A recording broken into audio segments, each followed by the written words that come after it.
The 609th edition of the Four Corners podcast starts right now. This is the Four Corners podcast. Elton ready on his second attempt. That one is no good. They battle for it. Loose ball. Recovered Marvin. He scores. 17 seconds left. And he was fouled. Here we go. Lawson with a runner. No.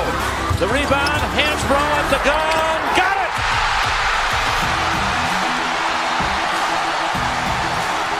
They were 4 for 24. Hansbrough on a switch on Paulus. A deep three. And Green rips down the rebound in traffic. 4-on-1. What a great job. What a terrific job in transition. I mean, you couldn't plan that any better as a coach. Tipped away by Johnson. It's loose. Page. Johnson.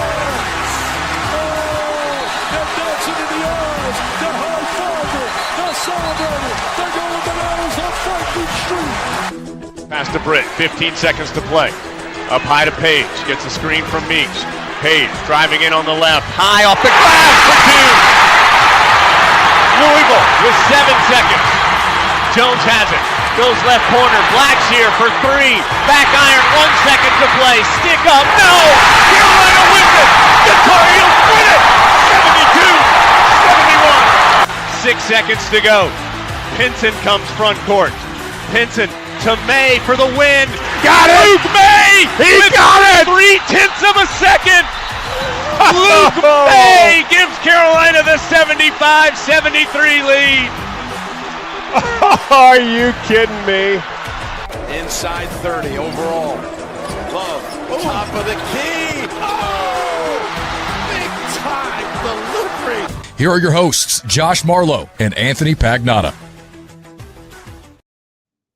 Hello and welcome into another live edition of the Four Corners podcast. We are powered by Carolina Electrical Services. Josh and Anthony here with you guys live on a Sunday night with some big breaking news within the last hour and a half or so regarding Carolina basketball that we will discuss right off the rip. And then we will get to our preview for Carolina's next matchup, which is against Radford on Tuesday night in the Smith Center. So kind of a dual edition of the podcast coming your way. Some breaking news that'll pretty much be the primary focus of tonight's podcast. And then we'll preview Carolina's next game, as I mentioned, Tuesday night against Radford. Before we get to any of that, though, we start every edition of the pod, as we always do, with the pod thought of the day. We go to Albert Einstein for today's pod thought. That thought is, quote, "In the middle of every difficulty lies opportunity." And I was trying to find a pod thought that would relate to the episode, as I always do, but to really set the scene for the news that we have to talk about. And that's that, Carolina basketball themselves tweeted it out, that senior guard Seth Trimble did suffer a broken bone in his left forearm. He is set to have surgery sometime this week. That'll give us a clearer picture of a timeline of his potential return. I'm sure y'all may have saw the tweet by now, but Jeff Goodman from the Field of 68, he's been told baseline 6 to 8 weeks, which if you do a translation from where the injury is to that timeline, it probably sounds like he's going to miss the remainder of non-conference play. But again, we'll get a much more clearer picture once that surgery takes place later this week. But, with this is a difficulty because Carolina is losing its most veteran guard, a guy that's averaged double-figure scoring. Is right there with Caleb Wilson among a vocal leader of this team, and so that's difficult to lose that person that's so important to you in the first week of the season, coming off such a big win on Friday that has this fan base just all kinds of excited and fired up and jacked up for what this season can be. And this season can still be a big-time year and it can be a great season, but Trimble is going to miss some time. But with his injury does come some opportunity, which we'll talk about here in just a minute. Yeah, I mean, it's incredibly unfortunate. It's definitely a downer after what you had the other night because, I mean, he played really well in the game too for Carolina. I mean, we didn't really talk about him. That was the one guy that we really did not mention when we were doing the recap of the podcast because, everybody else did, really played so well that, either it was a little bit unexpected or was expected, but it was so great that we had to talk about it. And Seth Trimble just steadily produced 17 points for Carolina the other night. And that's kind of what he brings to the table as a veteran guard for this team, is just a guy that can get to the basket, that can finish, that can move the ball incredibly well. And that is this team's best perimeter defender. And now Carolina is going to be without that. It's going to be difficult, man. There's no doubt about it. This is a scenario that, Carolina did not probably feel like they had to prepare for at any point this season. They were hoping that Seth Trimble was going to be healthy for, the majority of this year. And this is what sucks, man. This is now back-to-back years with him where he's gotten off to a good start to the season. Now, this time it's cut way shorter than it was last year, but gets off to a good start of the season, and now there's some sort of injury that he suffers, and who knows how long this one's going to keep him out. Hopefully this is one that he's able to sort of recover from and continue to be the same type of player that he was in the first 2 games of the season when he comes back.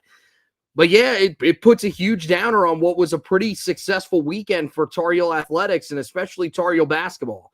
You come off the win against Kansas and you're feeling really good.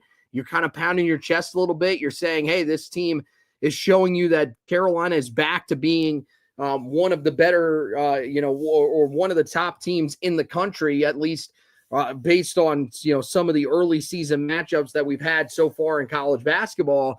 And now you get a moment like this where it sort of brings you back to reality. And now you have to look in the mirror and say, if you're Carolina, we have to bounce back from this. We've got to look and find within this group guys that can step up in his absence. And, the good news is that Carolina did go out and recruit a lot of depth across the board, but especially, in that backcourt, when you consider some of the guys that they can throw back there, this is going to be a lineup that now I think is going to be incredibly big moving forward in terms of just the average height on the roster. But still, I do think that, yeah, he's certainly a big part of what Carolina does. There's no doubt about it.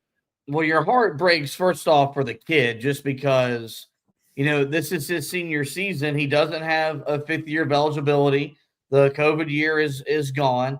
He's not going to miss enough time, you would imagine, to apply for a medical hardship to be granted a 5th year in the NCAA, which has tabled, adding making college 5 years. That hasn't been approved yet.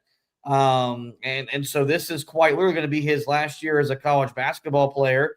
It's, he came back for a lot of different reasons, but he came back because this was probably going to be his team. This would be his team to lead. And I think he was embracing that spotlight, that pressure. I think he was ready to be the guy or one of the guys that was leading Carolina basketball back to prominence. And all that can still happen.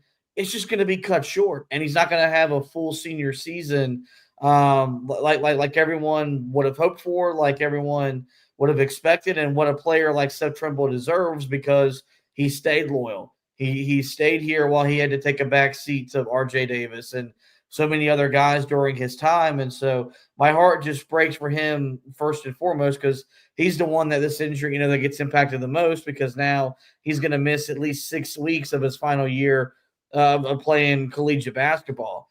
But now, we got to look at the ramifications of this. And, when I wrote the article, you can check that out at HeelToughBlog.com. What I wrote was 2 things. There's some quality depth in the backcourt, because Derek Dixon has looked really good in his first 2 games, and is, I think, exceeding expectations among Carolina fans. I think now this does bring an added role for Jaden Young, who, if I remember correctly, I do not think saw court time the other night against Kansas. Even if he did, it was going to be very brief. And I do think those 2 guys are very much in play. But our good buddy Josh Smilo sent me a message once the news broke, and hopefully the Smilos are listening to us right now. and he thinks this is a great opportunity for Luka Bogovac. Obviously, what was going to be the discussion point coming out of Kansas was, hey, we got the big win, but the guy that we were all banging down the door to get cleared didn't play bad, but hasn't really looked the part through his first 2 games. Hubert Davis has to find a way to get him going because we all know how important he is. When you look at what this means for Carolina's 2-guard spot, do you look like me where initially I thought, hey, they could put Derek Dixon there and I'd be comfortable because the way he's played?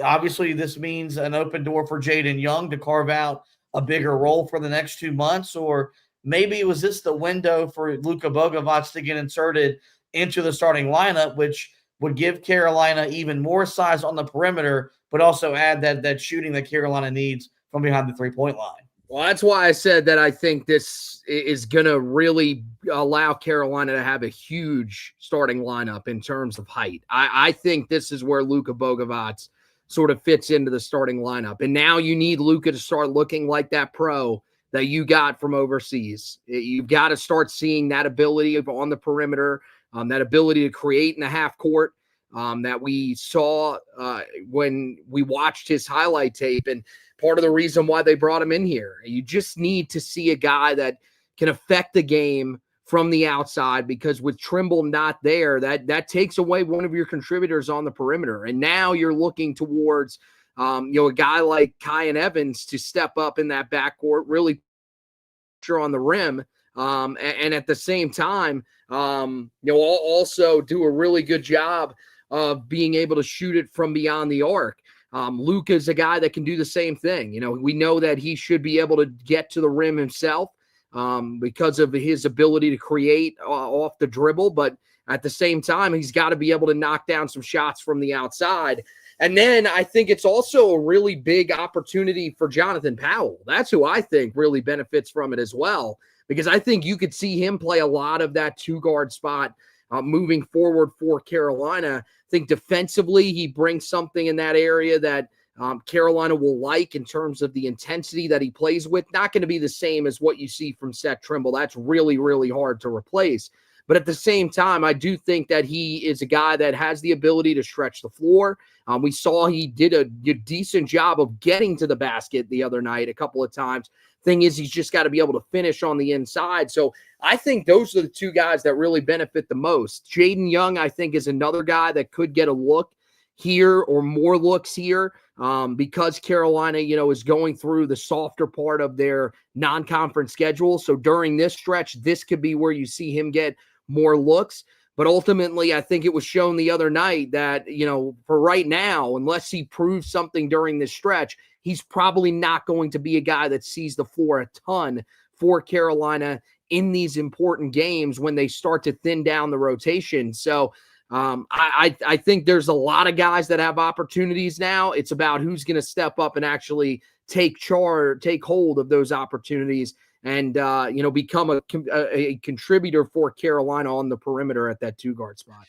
The good thing is that Carolina is better equipped this year to handle Trimble's absence than they were a year ago. When Trimble went out, it affected Carolina indirectly, because they didn't have the depth to overcome a guy that had become so important to them. And then because, he was suffering a concussion, he just came back and was never really the same player. And he admitted that in the offseason. This is a little bit different. Yes, this is it's a physical injury, but it's in his, it's in his non-shooting hand. And what you're really going to lose is just, the rhythm that he's built. Whereas, with the concussion, there was just some cognitive stuff up there where he probably wasn't processing, wasn't seeing the floor, so many other things that come off when you suffer a concussion that we just probably didn't want to, we probably just couldn't really impact or tell the impact while he was going through some of those struggles. And so that's what you got to like about with where this roster was compromised. Not that you always want to have depth in case of an injury, but now you've got so many different options at your disposal. And I really like that idea of Luka playing at the 2, mainly because of what it does for Carolina defensively. You can keep Jaren Stevenson in the starting lineup.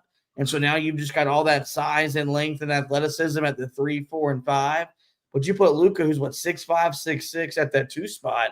he'll also be just as much of a force defensively just because of his length against those two guards than the most teams in the country will be able to offer going the other way. And so, and I think with the schedule too, the next 3 games, you're playing, Radford, North Carolina Central, and Navy. It gives Hubert Davis some time to tinker and really work through some things before you go to Fort Myers the week of Thanksgiving and you play in that holiday event.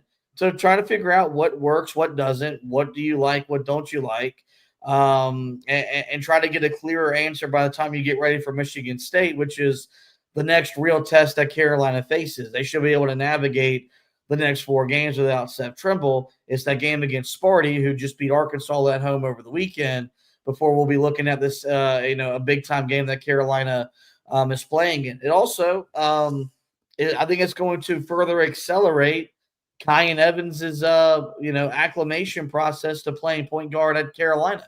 I thought he took a massive step in the right direction the other night. But I do think the one comfort that Hubert Davis had, the coaching staff had, and us as fans had is that, okay, even if Kyan's going through it and he's struggling, we could put the ball in Trimble's hands and be comfortable. But now that option is no longer there, and not that you wouldn't feel comfortable with Dixon, Powell, Luka, whoever, but those guys aren't Seth Trimble. Those guys haven't been here for 4 years.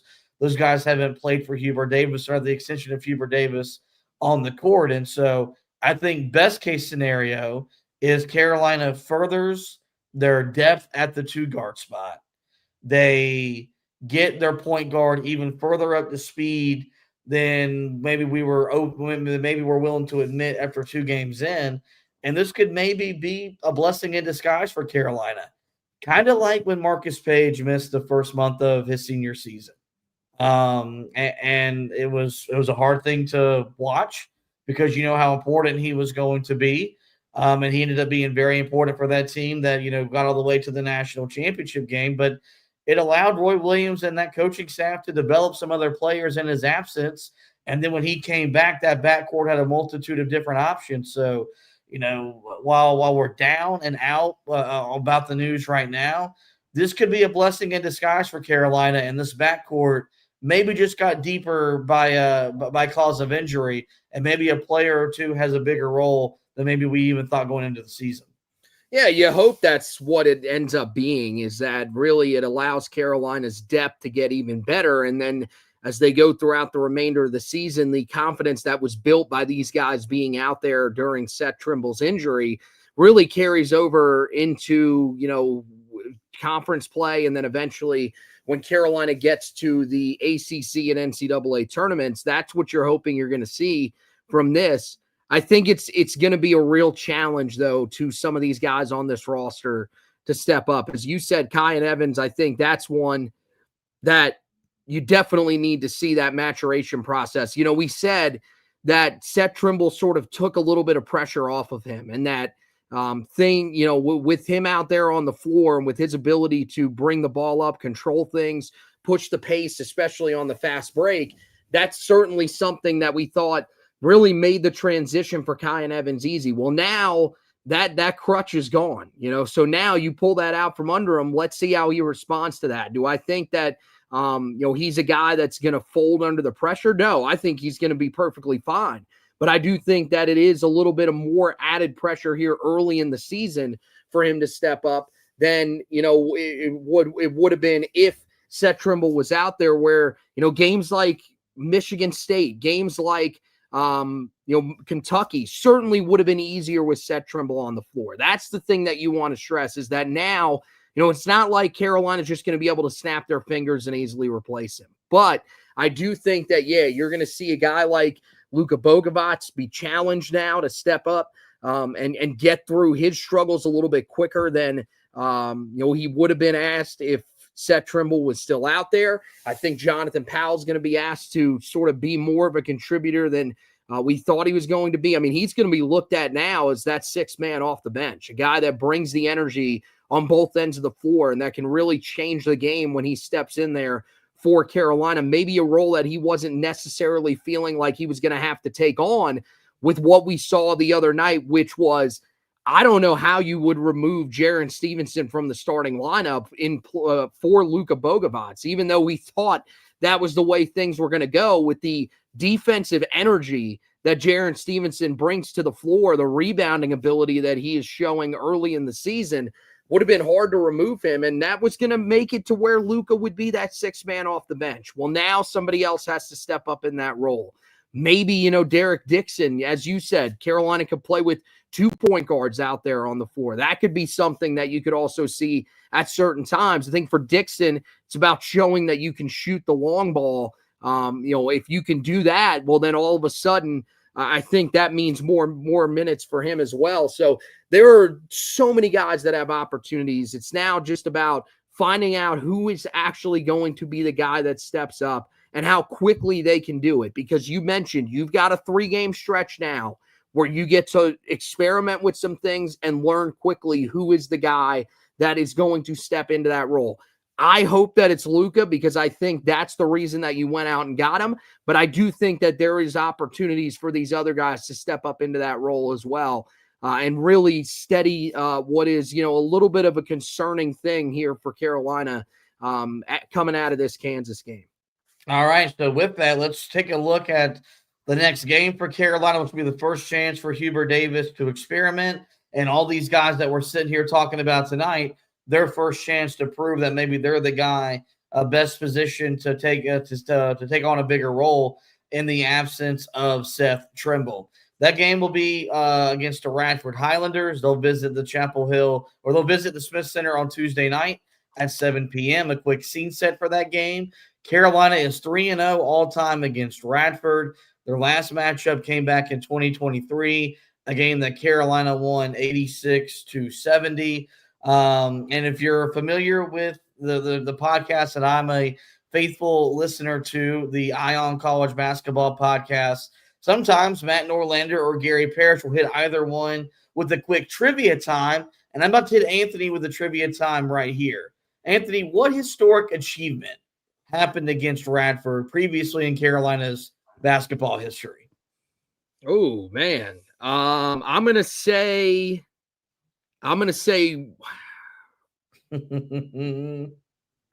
Roy Williams. Or is it a career win number? Nope. That was what I was thinking. I thought it was one of the career win numbers for either Roy or Dean along the way. Okay, no. Radford is the opponent that Tyler Hansborough set the ACC all-time scoring record against in the NCAA tournament. Yep, his senior season, first round. They did it at the free throw line, just ironic enough because he lived at the foul line. But that was who he set the ACC scoring mark against, breaking the mark previously held by J.J. Redick, a mark that still stands today. And with the current climate of college basketball, it's probably a record that might never be broken. So I still remember where I was when it happened. I was in my car on my way home from school. This was – I still think we were going to school together at the – no, couldn't have been because the year we won the national championship. But I was on my way home from school listening to it on the road. And so, that's who Tyler Hansborough set the all-time scoring mark against back in the 2009 NCAA tournament. I'm glad I was able to stump you right there. Let's get into this version of Radford. They enter the game with a 2-0 record with wins over Western Illinois and West Virginia Wesleyan. They have 5 players currently averaging double-figure scoring, led by Dell Jones, who is averaging 15 points per game, 1.5 rebounds, 5.5 assists. He's shooting 54% from the field, but has not made a three-pointer. Dennis Parker Jr. is averaging 14.5 points, 5 rebounds, 1.5 assists. He's shooting 52% from the field, but just 14% from three. Jalen Johnson is averaging 12 points per game, 2 rebounds, 4 assists, while shooting 41% from the field, 46% from three. Tyson Brown is averaging 10.5 points, 6 rebounds, 0.5 assists.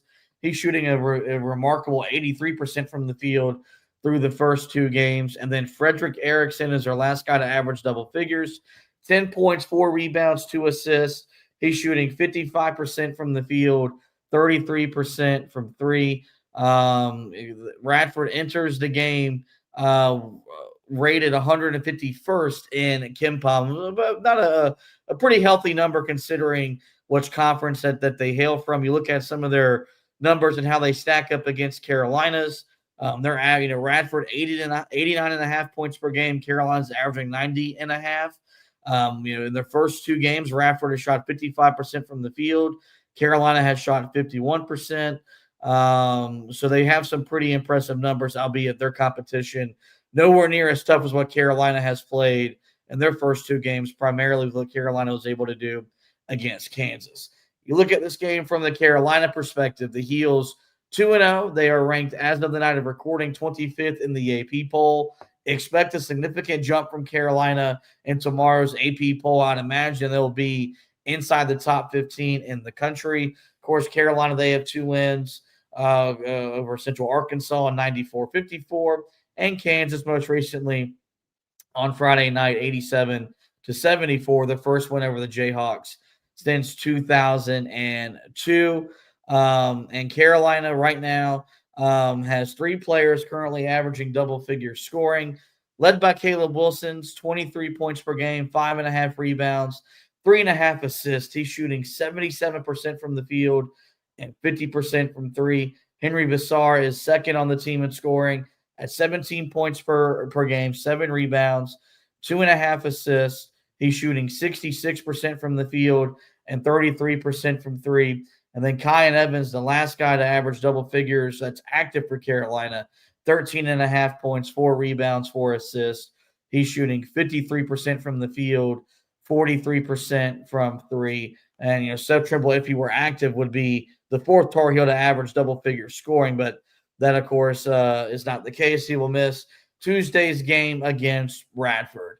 We move to our discussion topic, and I'll change it here on the fly because we spent a lot of time talking about, which player, starter or reserve could really, step up and take on a bigger role in the absence of Trimble. We both identified Luka Bogovic as being that guy, but, Jonathan Powell, Derek Dixon, and Jaden Young, those are all guys that, are poised to really take a step maybe in the right direction and have a bigger role than we initially thought coming in. So with that in mind, the discussion topic I want to have now really centers around Caleb Wilson and trying to figure out, just after what he's done through 2 games, and you take a look at his number.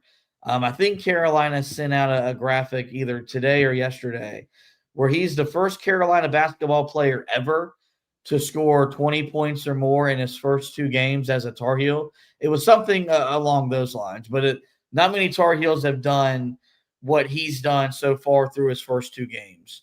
Of course, we were there in person the other night. You could see his skill set against a program like Kansas, and you take it with a different grain of salt as opposed to we were at the game against Winston-Salem State in the exhibition. Has the first 2 games changed your expectation level for him and what he potentially can be for Carolina? Because, I think it's fair to say we were both pretty high on him coming in. I think I voted him to be ACC Player of the Year as one of my bold predictions, but it's just 1 week. But I do think with what he did against Kansas, he's put his name in the early running to be an All-American, and right there in the same breath as Boozer, DeBansa, and Peterson for maybe National Player of the Year. Yeah, no, I think that's pretty much accurate. I think everything that we've seen from him, when you have a game like that where you go up against another great player and you out-battle that player and really just control everything in the game, I think that shows you that he is a more than capable player or contestant for the National Player of the Year running, at least early on in the season. I think, there was some guy that said on social media, I don't see a way that Caleb Wilson doesn't score 20 points in a game this season. It doesn't make sense how that would happen. I don't know if I'm going to go that far. I think that's a little much. I think expecting him to score 20 points per game in every single game of the season is a little much, but it feels like the ceiling is incredibly high. I mean, I've already said, especially with what we saw the other night, the ceiling for this Tar Heel team is going up exponentially every time that they take the court. And now it's going to be a little bit more difficult to have that go up in these next 3 games. It probably took a little bit of a blow with the loss of Seth Trimble, but you're going to get Seth Trimble back. So I think that all the goals that you still have are more than achievable. I really think that with the way that he's been playing, it should have your expectations on this team can make it, should be able to easily make it to the second weekend of the NCAA tournament. The floor for this team, I think, has come up as well. I think the floor for this team now is the second weekend of the tournament. There is no excuse to get beat in the first round of the NCAA tournament. The only way that happens is if Caleb Wilson gets hurt. And I think the ceiling for this group, I think the ceiling is national championship.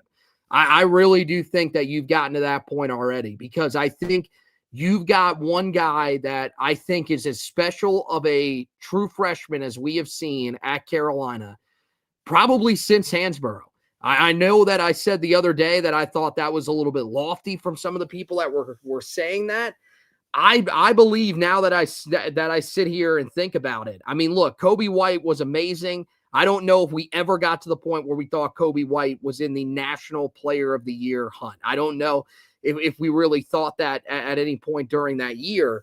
And Harrison Barnes in his freshman year, we certainly didn't think that he was going to be the National Player of the Year that year, because his freshman year to some people was disappointing. I thought it was fine, but it was disappointing to a lot of people considering he was the number 1 overall recruit in his class.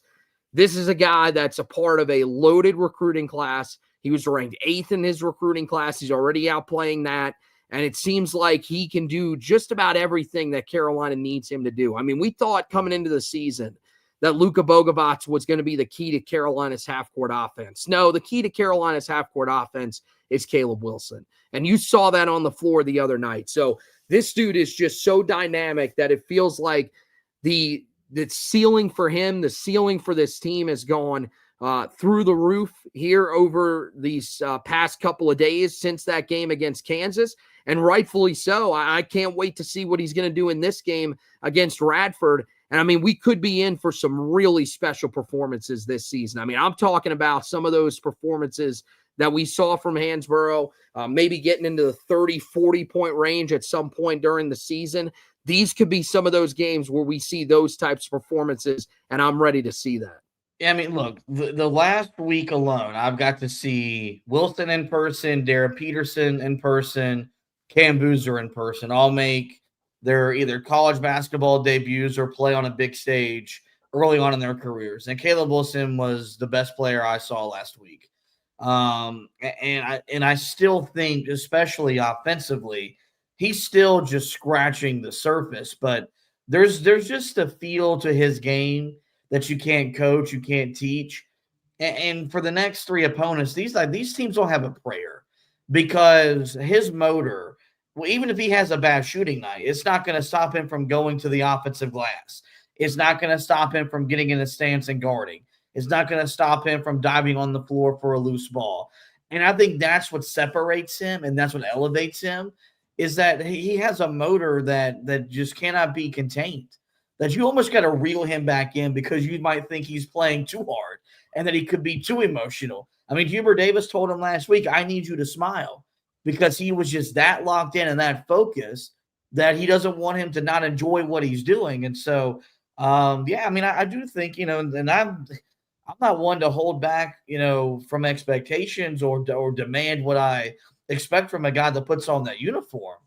But I didn't expect this. Not the first week of the year. Maybe by the time we got to conference play and he found his footing.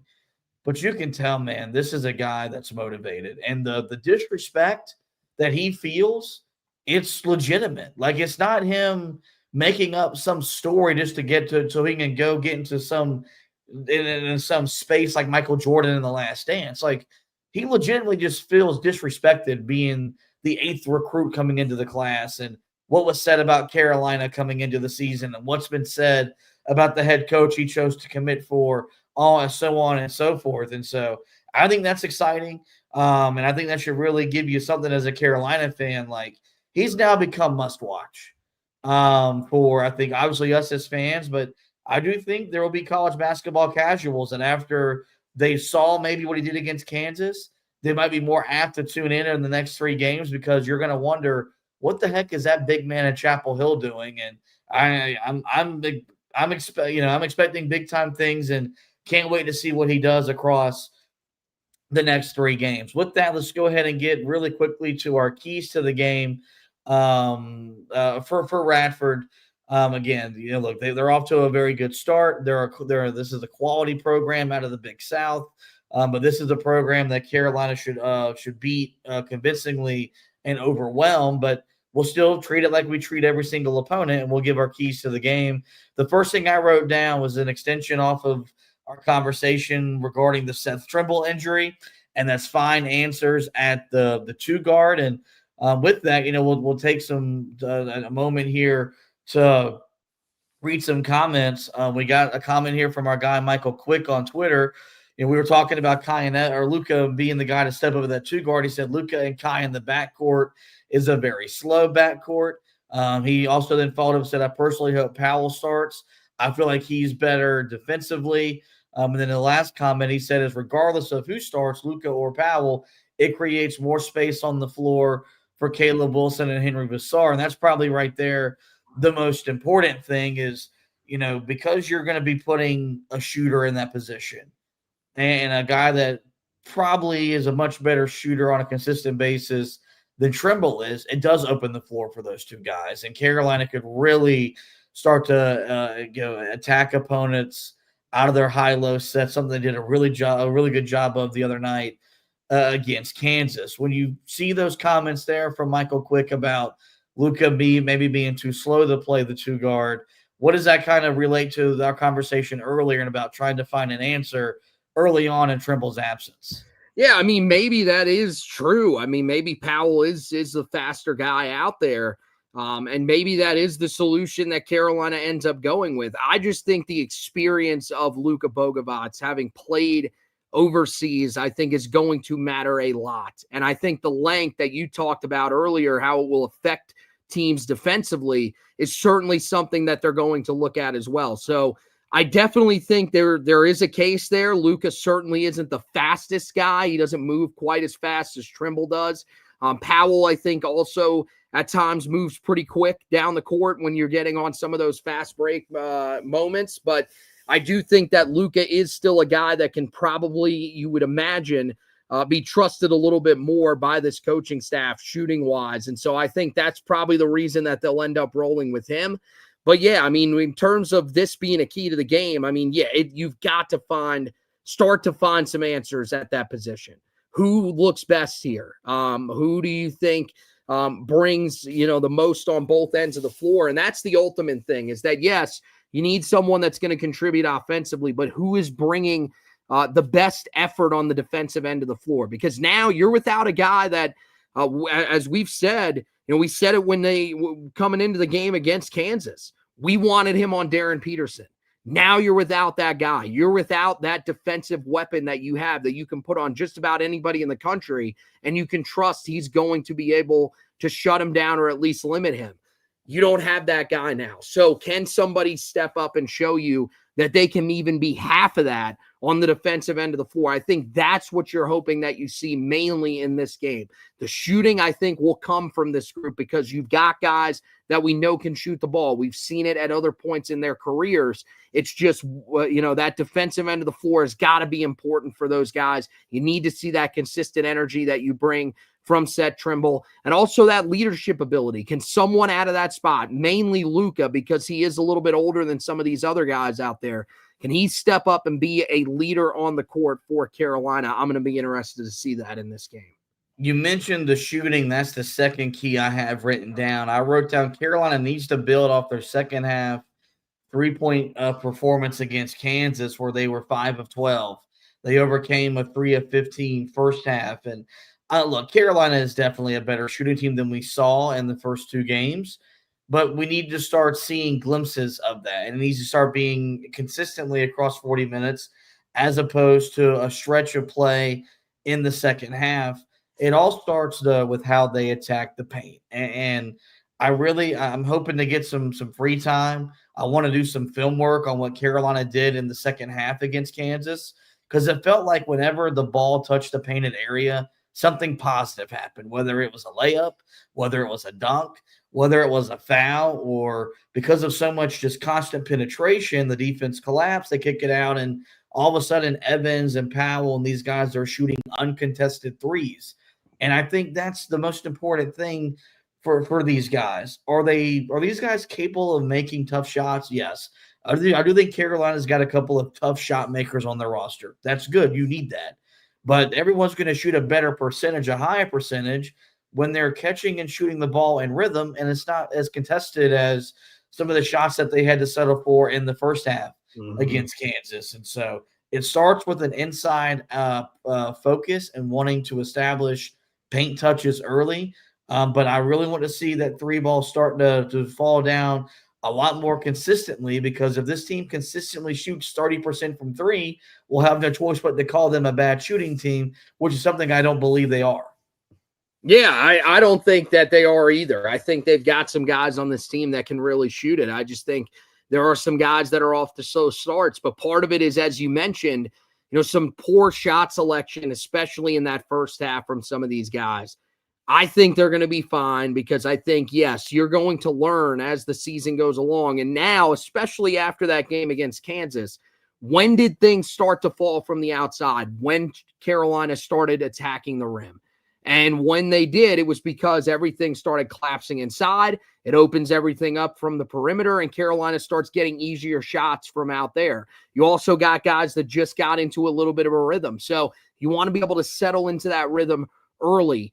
I think, could Carolina shoot 30% in some of these games coming up and be able to find a way to win? Oh, certainly. But when they get to that game, against St. Bonaventure, they're always a team that is confusing year to year. One year they're really great, another year they're not. So you don't know what type of team you're going to face there. Don't want to completely overlook them, but especially when you get to that game against Michigan State, you've got to be able to do similar things to what you did the other night in that second half against Kansas, open some of those 3-point shot opportunities up from the outside. But in this game, I just want to see guys shoot it a little bit better. Guys like Luka, guys like Jonathan Powell shoot it a little better from the outside. And I think if they do, then Carolina should be able to win this game very easily. But this is one of those areas where you can work on certain elements of your team that you want to see get better during games like this. And hopefully this is one of the areas that Carolina's looking at. The last key to the game I wrote down, and I don't think this will be an issue, because I think the professional mindset Carolina is going to take, because this is a much more mature team, but it's put the game away early, and mainly so you can come out healthy. Because now that you've suffered an injury, you don't want to risk fate and suffer another one. And the best way to avoid that is have your best players sitting on the bench for the majority of the second half, because the result and the outcome are going to be well in doubt. And look, as I mentioned, Radford's a proud program, man. This is a program that can consistently competes in their conference. They're usually playing deep into their conference tournament. They make the NCAA tournament quite a bit. And so they're going to come in there, be ready to compete there and put on a really good showing. Considering how close their school is to campus, there will be some Radford fans that'll be in the attendance as well to kind of give them some more backing. And they played Carolina tough a few years ago. But that was a different Carolina team compared to this version of Carolina, one that I do think is just going to be, as I mentioned, motivated to not let a letdown factor happen after the emotional win against Kansas the other night. And the most important thing now is Seth Trimble injured is if you can put games away early, you can protect your players and not play them as heavy minutes and maybe put guys in a position to get injured Because the other night Vassar played 39 or 19 minutes and 46 seconds in the second half. He missed 14 seconds of action in the second half. So he played in his totality, he played 37 minutes. Well, if you play 37 minutes night in, night out, you're risking the case of you wearing down, getting injured, so on and so forth. And so for me, and this will be the key for the next couple of weeks, blow out these opponents you're supposed to blow out so you can protect your best players, your most important players from joining Seth Trimble on the sideline there in a suit. Yeah, I mean, and I wouldn't necessarily worry about the injury factor. I would worry more about him wearing down as the season goes along. This is part of the reason that you scheduled the way that you scheduled, was so that you would get more of a look at your entire team, maybe be able to develop a little more depth, and make things a little bit easier on your starters. And so you want to be able to do that in this game. Let's get a look at some of these other guys that Carolina has. Let's figure out if Zayden High and James Brown, let's see if James Brown is actually a guy that can play for Carolina at some point this season. Let's see if Zayden High really is a guy that you can trust out there on the court for Carolina. He played some significant minutes the other night and looked good, but yeah, let's see him in an extended role here a little bit in this game to see just how much he'll be able to play if there is a scenario where Carolina gets into foul trouble with Henry Vassar. Same thing when you get to the other areas of this team. Let's see what this team looks like without Caleb Wilson on the floor. They've got to figure out what they're going to do scoring-wise whenever he's not out there, because there were moments the other night, especially in that first half, where he was off the floor and there really weren't much answers for Carolina. And without Seth Trimble now, you've got to be able to figure out what to do without him out there at certain times, because it's going to happen again this year where he gets into foul trouble in a game, or he just needs to come out for a breather. Carolina's got to find ways to score when he's off the floor. So I think those types of scenarios, that's what you want to put your team in if you're Hubert Davis. And the best way to do that is to come out, get out to an early lead, really establish a cushion, and then you can sort of mess around with some of that stuff and figure out, when you're looking for these answers at two guard and seeing who ends up stepping up. Well, if Jaden Young is going to step up, that's the scenario where you're going to see it, is if these games start to become blowouts. That's where we're going to learn more about Derek Dixon, about whether or not you can play him on the floor with Kyan Evans, and you can have two ball handlers that bring the ball up, similar to what Carolina would have if they wanted to with Seth Trimble being out there. So I think that's one of the main things that you want to do, is just also take the load off of these guys. Don't have them wearing down to where when we get into conference play, we're going back to this game. We're going back to the game against NC Central or Navy, and we're saying, you know what? Remember those games where we were having to play these guys a ton? That probably is part of the reason why our team's wearing down as we come down the stretch here. I don't think we'll have to worry about that, because I think what you saw in the first game of the season shows you that this team is going to be locked in against every opponent. So I expect Carolina will be able to put the game away early and get some of those other guys out onto the floor. All right, so that this game will come your way, as I mentioned, Tuesday night, 7 p.m. on the ACC network. Carolina enters with a 93.7% chance to win, according to ESPN's analytics. I'll let you go first. Who wins the game and why? Yeah, Carolina definitely wins this game over Radford, and I think they do it comfortably. Part of the reason that I think it's going to happen is because we've seen what Caleb Wilson has done when he's had Seth Trimble on the floor, and he doesn't feel like he has to step up in the absence of a big player like that. What's he going to do in this scenario against a team that's going to be completely overmatched? I think it's going to be amazing to watch him. I think Henry Vassar should be able to have pretty good success on the inside against this group. This is a smaller group. Once again, very similar to Central Arkansas and how they're built. So Carolina should be able to get to the rim with some of their size and be able to finish on the inside. And I think this is one of those games where we haven't talked about him a lot on the offensive end of the floor, but I think Jaron Stevenson's going to get rewarded on that end of the floor in this game. He's going to get some more opportunities there because of what he's doing on the defensive end of the floor. I think it'll take a little bit of time at that two guard. I think those guys are going to have to figure it out, but I think they will come away. We will come away from that game rather thinking to ourselves, we've got a plan at that spot.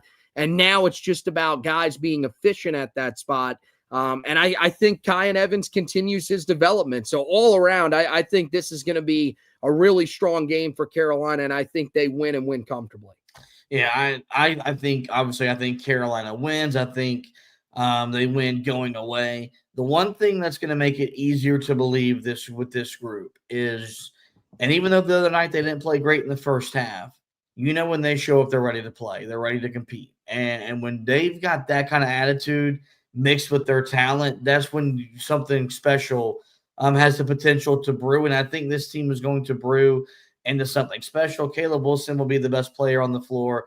They'll have no answer for him. I think Henry Vassar can continue his quality start for Carolina, where he has looked the part as that all-important transfer big that Carolina secured down low. I think this is a game for Kyan Evans to build off of what he did so strongly in the second half against Kansas, where he scored all 12 of his points. And I think you'll start to see some other guys start to round into form as consistent playmakers for Carolina this time of the year. I'd love to see Jaren Stevenson knock down some perimeter shots just because he's doing such a great job defensively. Hopefully the game starts to reward him back by putting the ball in the basket.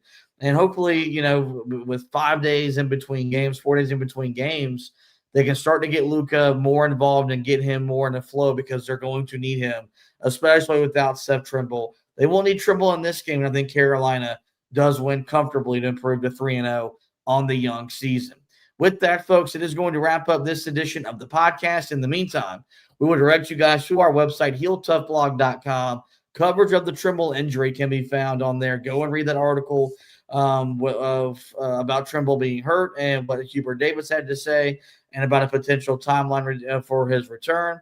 We had you covered this weekend with both the big wins in football and basketball. Read the Kansas recap, read the Stanford recap if you want. Those were two fun articles for us to write, respectfully. We'll now be turning our attention myself for Radford. Preview will be up day of the game. Recap will be more than likely on Wednesday morning, especially if I make my trek up to Chapel Hill to cover the game as a member of the media. As for Anthony, this next matchup kicks off with a string of in-state competition. It's basically division games for Carolina, because they've got Wake Forest, Duke, and NC State to round out the year. His focus this week will be getting you ready for Wake Forest with the game preview, injury report. So be on the lookout for all that coverage at HeelToughBlog.com. As for the podcast, you guys know where to find us. Every major podcasting platform, just search the Four Corners Podcast and we will pop up. There, we encourage you guys to rate, review, and subscribe. If you consume us on the video platform, on Facebook, Twitter, or YouTube, the best way to keep up with us at Facebook at Heel Tough Blog, subscribe to the YouTube channel at Heel Tough Blog, or follow me on Twitter at HTB_Josh. And whenever we go live and we're on the video platform for every preview and recap, when we're live with those editions, you'll get a notification. You can jump right in and be a part of our coverage of Carolina basketball. So with that, folks, it is going to wrap up this edition of the show. I do want to thank Anthony once again for hosting with me. We want to thank you for both watching and listening. And as always, go Tar Heels.